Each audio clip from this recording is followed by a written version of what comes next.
I'm James Lawler, and you're listening to Climate Now.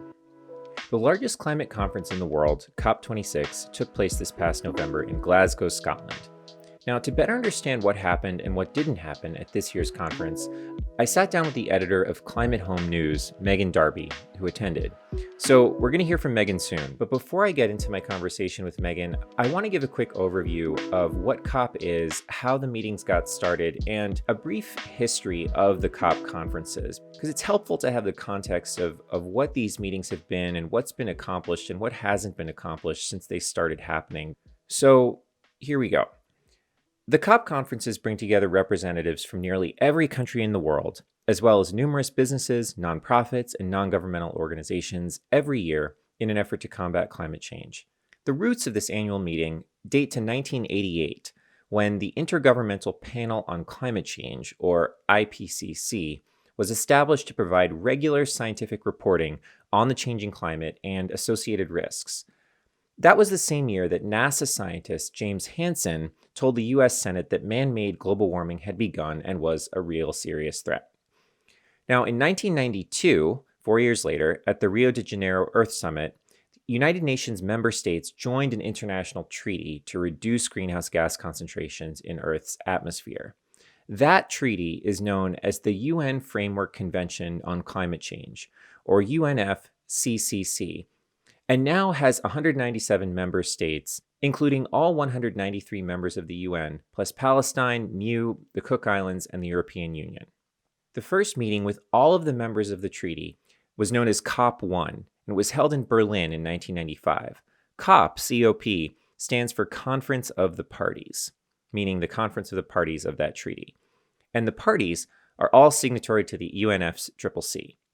So at COP1 in Berlin, countries made non-binding commitments to reduce greenhouse gas emissions. The next year at COP2 in Geneva, we're at 1996 now, countries agreed upon binding quantitative targets, quote unquote, limiting greenhouse gas emissions from developed countries, and prescribed that more precise reductions would be discussed at COP3 the following year. So in 1997 at COP3, the parties adopted the Kyoto Protocol, a legally binding agreement for developed countries to reach certain emission reduction targets between 2008 and 2012, based on a 1990 base level, or earlier. However, the United States refused to ratify the agreement. The U.S. Clinton administration had signed the Kyoto Protocol, but it was never submitted to the Senate for ratification because the U.S. Senate had previously passed a resolution that any international agreement that didn't require developing countries to also make emissions reductions would harm the U.S. economy. And China and India were exempt as developing nations, leading to 9 years of negotiations without a lot of progress. All right, so in 2004, Russia and Canada finally ratified the Kyoto Protocol, and it went into effect in 2005. Canada, whose emissions increased more than 17% above 1990 levels by 2009, announced their withdrawal from the protocol in 2011. Andorra, Palestine, South Sudan, the United States, and Canada are now the only UNFCCC signatories that are not part of the Kyoto Protocol.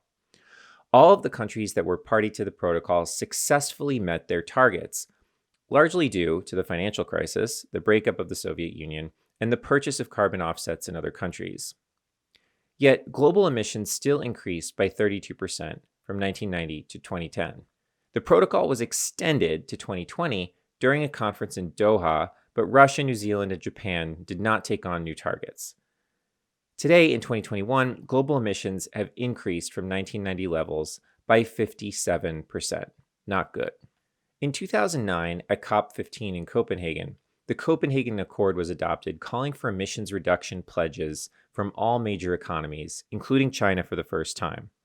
Unfortunately, the conference was not successful at producing a treaty with binding commitments. However, due to concern over the expiration of the Kyoto Protocol at COP18 in Doha in 2012, parties agreed to work towards a universal climate change agreement by 2015. In 2015, at COP21 in Paris, the Paris Agreement was adopted. Under the Paris Agreement, all signatories must make non-binding commitments to reduce their greenhouse gas emissions. Every 5 years, they must submit new, preferably increased, greenhouse gas reduction targets. Due to COVID 19, the 2020 conference was postponed. So this year's COP, which is COP26 in 2021, represented the COP where countries were expected to increase their emissions reduction targets in alignment with the Paris Agreement from 5 years earlier. COP26 was also important because a 2018 IPCC special report stated that in order to limit global warming to 1.5 degrees Celsius, emissions must decline by 45% from 2010 levels by 2030.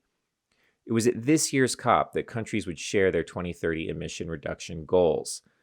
So the question is, after COP26, are we on track to reach 45% emission reductions by 2030? Megan, great to be with you today. Let's start with your background and your history with the COP conferences. Yeah, so I'm the editor of Climate Home News, and I've been with Climate Home News for 7.5 years. So my first COP was Lima, the one just before Paris, and Glasgow was the sixth COP I attended. So I've covered a few, but I wouldn't call myself a veteran just yet. There are others who have been going for decades. So my job is really trying to get the stories that are important. And in Glasgow, I was managing a small team of three reporters on the ground. And where are you based? Are you I'm Kingdom based or? in London. Climate Home has an international outlook in terms of the kinds of stories we cover. So, if you could do some table setting for us, for our audience, for those who may not know, we like to try to, explain everything from sort of first principles, unpack any acronyms. What is COP? When did COP start? And what have the COPs achieved to date? A lot Of of questions course. there. So the COP stands for Conference of the Parties, which doesn't give a lot away. So there are 197 parties, which are countries that negotiate at the COP. And this COP process, so Glasgow was COP26, so and they're normally annual. So if you can count back 26 years, you get to 1995 was the first COP. And the process really started when the scientific evidence that climate change was real and dangerous was becoming hard to ignore. And so this was the forum for all these governments to get together and figure out what to do about it. It's been really difficult because the solutions involve overhauling the whole way the economy works and society works. And there are huge tensions between richer and poorer countries over who should do what and how that should happen. So that's why this process has dragged on for such a long time. So at the core of each COP, there is this negotiating process, and it's quite technical. There's a lot of specialized jargon. So if you watch one of these negotiations happening, it can be a bit bewildering to the uninitiated. So it's like they're talking in code, and that's at the heart of it. But then around that, more and more over the years, there's become this kind of trade fair, these demonstrations, this very lively space where people are talking about what it all means for their part of the world, for the sector they work in. Um, so there's a whole sort of circus that comes with it around the core negotiations. So yeah, there's a lot of activists who show up. There's people from businesses trying to do deals. There are a lot of the countries have pavilions where they show off what they're doing in their country and hold side events, and so there's a whole lot going on, and of course there are lots of journalists. What are some of the most notable COPs that have happened over the years, and what's been achieved at these various sort of milestones? Well, I'm not going to go into the early history, but I will tell you about the Paris Agreement because I was there in Paris. That was COP21 in 2015. And that was when finally they landed a big, all encompassing agreement on climate change. And it was a big deal because the last time they tried to do that was in 2009 at Copenhagen. It all collapsed, and it'd been really hyped up. It was Copenhagen. There was a lot invested in getting a deal there, and it didn't happen. And in Paris, they managed it. They landed that deal. It and the way the deal was set up, everybody agreed on here's what we're aiming for in terms of limiting global warming. So We're trying to hold global temperature rise well below 2 degrees and aiming for 1.5 degrees from pre-industrial levels. So there was an agreement there on that's our goal in terms of the temperature limit, but it also recognized that the amount that every country was willing to contribute to that in terms of reducing their emissions, when you added all those contributions up, they didn't add up to the target. So it also set in motion this review process that every 5 years, governments have to look again at their targets, come back with something, and try and make it stronger than the last time as the technology develops, as people become more aware of what kind of solutions are available. And the Glasgow COP came at that moment in the cycle where everybody had to come back and with more and do more. So that's why it was really billed as the first major test of the Paris Agreement. Okay, and so how did the test go? So I guess maybe like a C minus. It's the process worked as it was supposed to do, in that most countries did submit something stronger. And there's been quite a shift in narrative. Net zero has really taken off as a goal that countries are aiming for. So this idea that ultimately you need to be, emitting no more carbon dioxide into the atmosphere than you are absorbing from it through trees or technology, that you should ultimately sort of neutralize your impact on the climate. And several countries since Paris have set goals to do that by 2050. China has set a 2060 goal.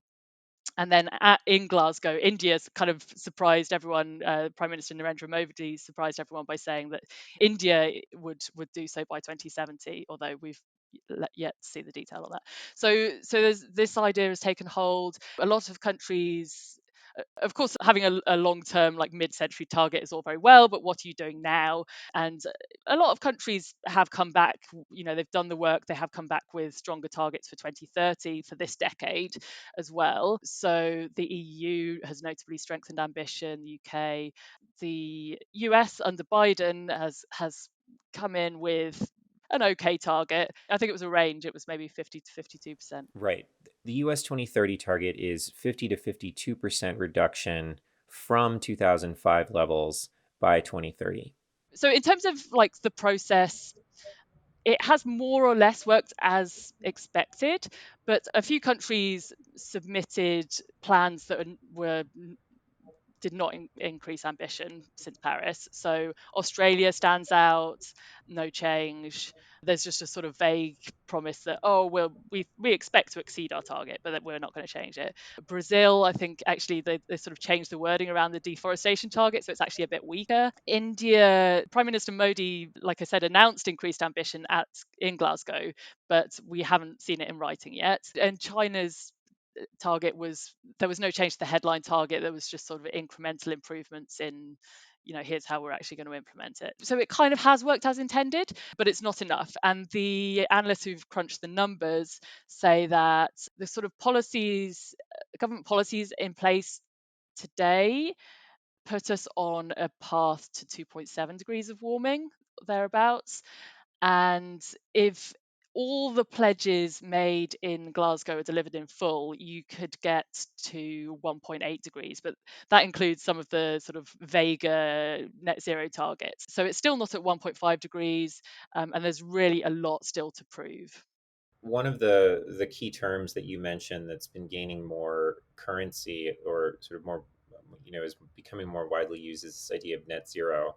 And when we're hearing these net zero pledges that countries are making, to what degree are they based in achievable negative emissions versus sort of a more nebulous desire to offset emissions with as yet to be determined technologies or, you know, sinks? Yeah, there's a huge range in the credibility of net zero, and that applies to both countries, national governments, and to corporate net zero pledges, because a number of companies have made these kind of pledges as well. So I would say, the EU and the UK have pretty detailed analysis underpinning, here's what we think each sector can achieve. And I think the UK net zero plan, there's about like 5% where they're not quite sure where it's going to come from, but everything else they've like, well, we know where the technology is going to come from to get there, and the social changes as well, because it's not something that can just be fixed with technology. It does require like broader engagement of the public in their choices. And then there are others that are a lot more just aspirational. They still need to do the work, but they're saying, okay, we recognize that this needs to happen to tackle the climate crisis, so we're going to figure out how to get there. There have been a large number of reports, or at least a number of reports from the IPCC stressing the importance of action within the next 10 years. Did you feel that urgency at all at the most recent COP? And if so, in what ways did it feel more urgent than previous COPs that you've attended? Yeah, that's a really good question. I mean, you do tend to get a bit jaded going to these COPs, because every COP it's like the world can't wait. Everything is riding on this. You always have, particularly like the most vulnerable countries, the island states, the poorer countries, saying, coming out with, talking about what the impacts of climate change that they're seeing now and the terrible impact it's having, and urging higher ambition. So you have that every time, but you also have countervailing forces of this sort of inertia of our dependence on fossil fuels and our demand for products that come from rainforest countries and involve drive deforestation. In what ways are those felt? In what ways are those inertial? So one example is the number of fossil fuel lobbyists at COP26 in Glasgow. Somebody counted it up, and there was more than 500 representatives of fossil fuel companies in What are in they the doing there? talks. What are all these people doing? What are all these lobbyists doing? So they're holding a lot of side events promoting, I think, what we can call non-solutions. They're sort of presenting themselves as part of the solution and saying, oh, we don't need to give up fossil fuels. We can use carbon capture and storage. Just sort of glossing over the fact that people have been trying to do carbon capture and storage for years, and it just hasn't taken off. So and the latest is sort of hydrogen. There's a lot of hype around hydrogen. Yeah. So generally, I think fossil fuel lobbyists, they come and they sort of present solutions that don't require ending the use of oil, when really it's very hard to make the models work if you're not drastically reducing the consumption of oil, gas, coal. But one of the big breakthroughs at this COP was actually naming coal in the text, which this will be mind blowing to people who have never interacted with this process before. But burning coal is one of the main drivers of climate change, and it has never before been named in the written outcome of one of these meetings. So that is in itself a big deal. And the reason for that silence is that some countries depend very heavily on coal, and it really underpins their energy systems. So it was a really big deal that at this COP they were able to get something in the text committing everybody to phase down the use of unabated coal. So there was a bit of hedging in the language. At the last minute, it was changed from phase out to phase down. They talked about unabated coal, which means, oh, if you can make carbon capture and storage work, then you can maybe still burn a bit of coal. Um, so there was a bit of hedging around it, but essentially it's saying if you're really dependent on coal, you need to figure out a way to get beyond that. My understanding is that India, which relies on coal, had the language changed to phase down at the last minute. Is that accurate? Right. So, yeah, I mean, it was India who took the flak for that. They were the ones who spoke up at the last minute. But you'll also see that China did a bilateral deal with the US a few days earlier, which used the phase down language. So, this was also the preferred terminology for China, and it had been implicitly endorsed by the US. And that's how you knew it I was see. going to fly. And I have to say, phase out or phase down, it's still a really big deal for a country like India that, as you say, they depend heavily on coal for their power generation. And there are also some areas of India where mining coal is the main economic activity. And so there really needs to be some kind of plan for the regeneration of those areas if they are not to rely on that coal revenue in future. Let's turn to other outcomes from COP26. So we've mentioned the phasing down of coal. What were some of the other notable outcomes of this COP? I'd like to just elaborate on the coal point a little bit, because another significant announcement of the COP was a package of support for South Africa to um, transition away from coal, and that particularly focused on the social impacts of transitioning, which hasn't really been covered before. So regenerating coal mining areas. And so there was a package of $8.5 billion announced for South Africa. And it was very much driven by South Africa articulating its needs. And I think South Africa deserves credit for having significantly strengthened its ambition since Paris, and really put together its own commission and consulted different interest groups on how to do this. So I think, just to elaborate on that point, I think that was really important. There was a big announcement on methane coordinated by the US and EU, but they got a lot of countries on board with a pledge to try and reduce methane emissions 30% this decade. And that's important because it hasn't really been a focus before of emissions reduction efforts. Carbon dioxide has been the focus, and methane is a stronger warming, has a stronger warming effect than carbon dioxide, and a lot of it is leaked in the process of producing oil and gas. Mm-hmm. And there's a lot of potential to prevent those leaks. So it's kind of a no-brainer, but it hasn't been monitored and reported as rigorously as carbon dioxide emissions. So there's quite a lot of work to do in really understanding what that means and what the action is going to look like, and holding countries that signed up to account. But 100 countries signed up to that pledge, so that's really putting it out there as like, okay, this is something we need to focus on. That's really important. On the completely opposite end of the scale of what these talks cover, because they're not just about reducing emissions, they're also about supporting countries with dealing with the impacts, and particularly and enabling climate finance for developing countries to both cope with the impacts of climate change and to green their economies and develop sustainably. And the real sort of poor relation in these talks is known in the talks as loss and damage. So this is like when you are the victim of a climate disaster that wasn't your fault, can you get compensation or reparations? And until now, so there was a reference to loss and damage in the Paris Agreement, but there is still now no finance attached to it. This really matters to like African countries or island states where they're at risk of losing their whole country,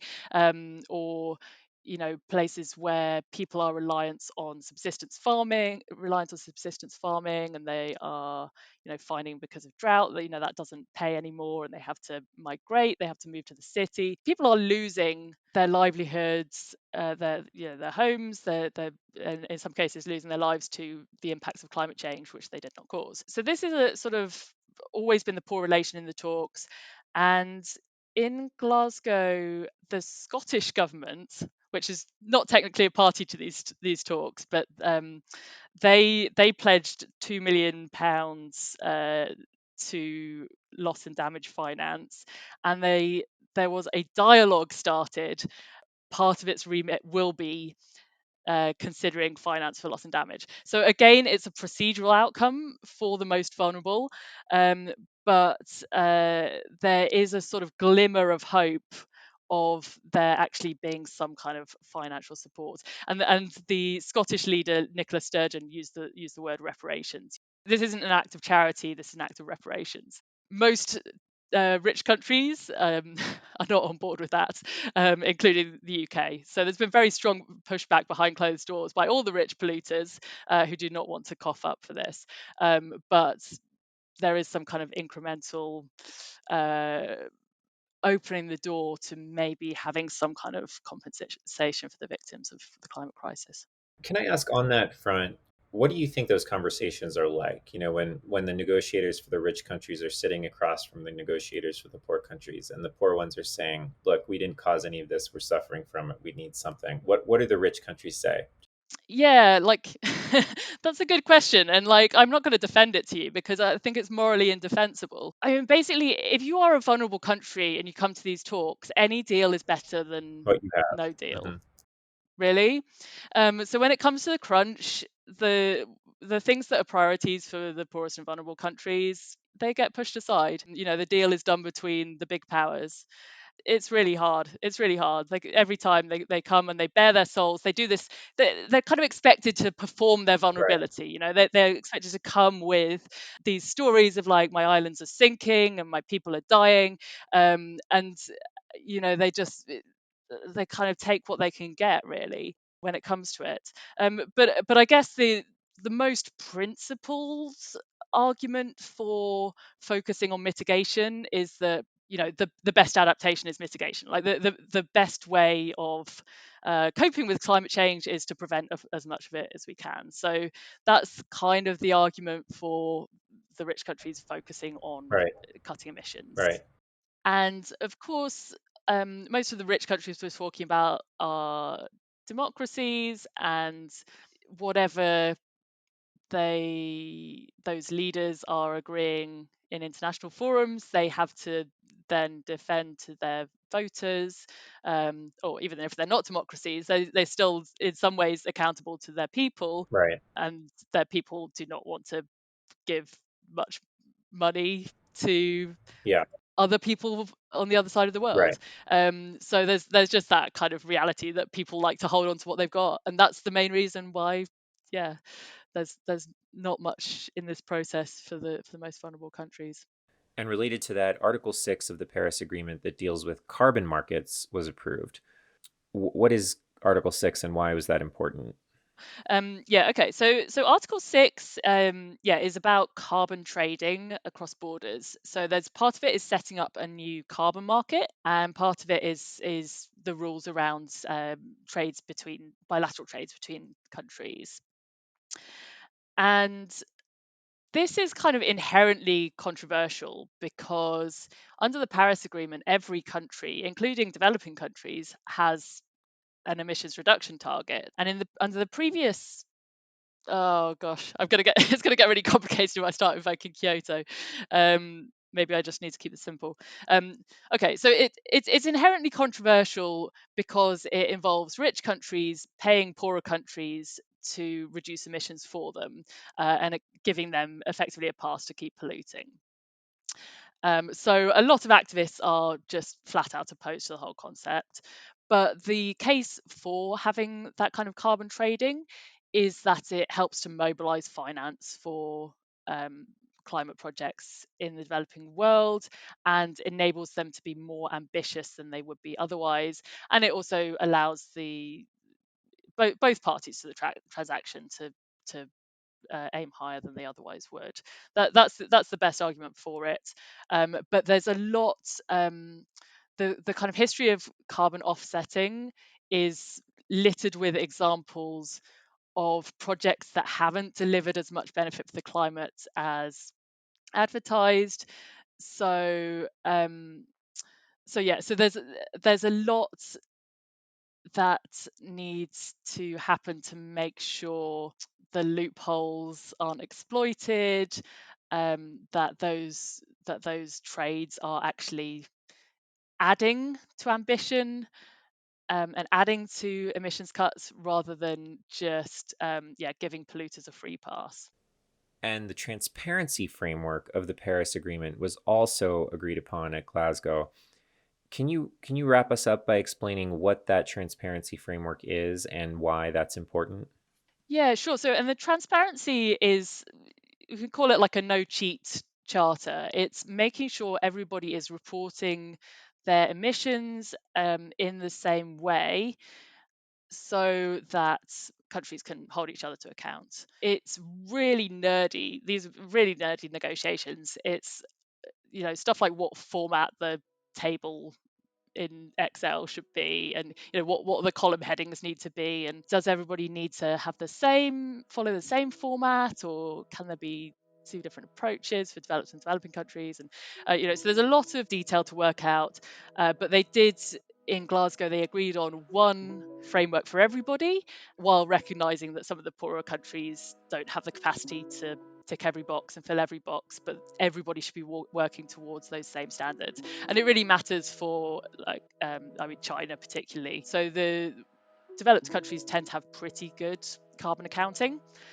And holding China to those same standards as a major emitter was pretty important. So those were finalised in Glasgow, and those are important because it's a kind of precondition to any action, that you actually have a clear picture of what your emissions are to start with. That was Megan Darby, editor for Climate Home News, a global climate politics news organization, speaking to us about the outcomes of the recent UN Climate Change Conference COP26 in Glasgow, Scotland. To listen to more Climate Now podcasts, watch our videos, or sign up for our newsletter, visit climatenow.com. If you're interested in attending one of our live virtual podcast tapings, you can also find those on our website. If you'd like to get in touch, email us at contact@climatenow.com or tweet us at @weareclimatenow. We hope you'll join us for our next conversation.